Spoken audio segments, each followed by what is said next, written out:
some cases don't just go cold, they freeze the whole damn city. Back in 1891, the East River stank of cheap gin, dead fish, and broken dreams. And in room 31 of the East River Hotel, a woman named Carrie Brown, old Shakespeare to the drunks who tossed her coins, lay carved open like a butcher's mistake. Strangled. Slashed. A cross carved on her thigh like some sick calling card.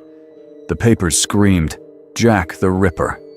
And Thomas F. Byrnes, the NYPD's golden boy, the man who bragged he'd catch a ripper in 36 hours, felt the heat of his own mouth writing checks his badge couldn't cash. So he found himself a suspect. Ameer Ben Ali. Frenchy. Dark hair, foreign tongue. Wrong place, wrong time. He slept across the hall in room 33. That was enough for Byrnes. Hell, it was more than enough.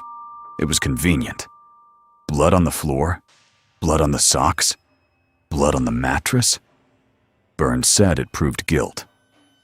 Funny thing, though, that blood wasn't there when the clerk first opened the door.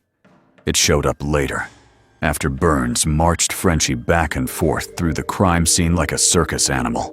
Told him to take off his shoes, walk the hall, walk the room, walk the blood. And Frenchy did.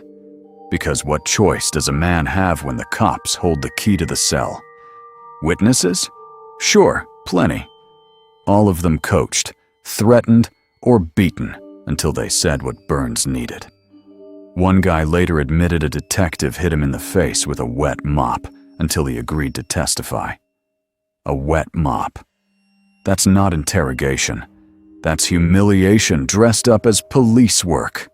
The trial was a circus. Frenchy didn't stand a chance. He barely spoke English, and when they asked if he killed her, he panicked, shouting to Allah, begging for mercy.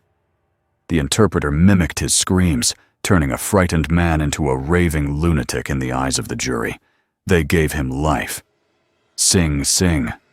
Then Matiawan, the asylum for the criminally insane. Case closed. Byrnes declared victory.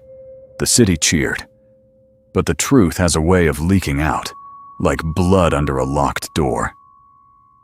9 years later, the story cracked open.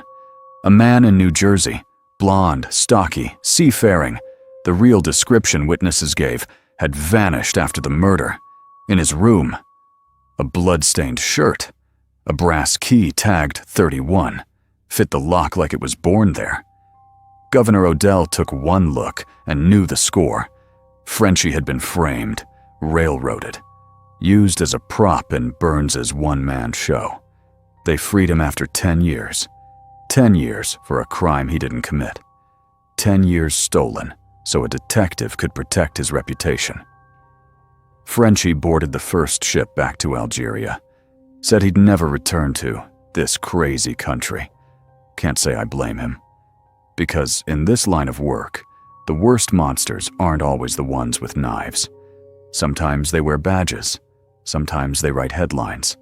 Sometimes they carve crosses, not on bodies, but on the backs of the innocent. And the ghost of room 31? She's still out there. Not the woman, the truth. The truth always haunts longer than the dead.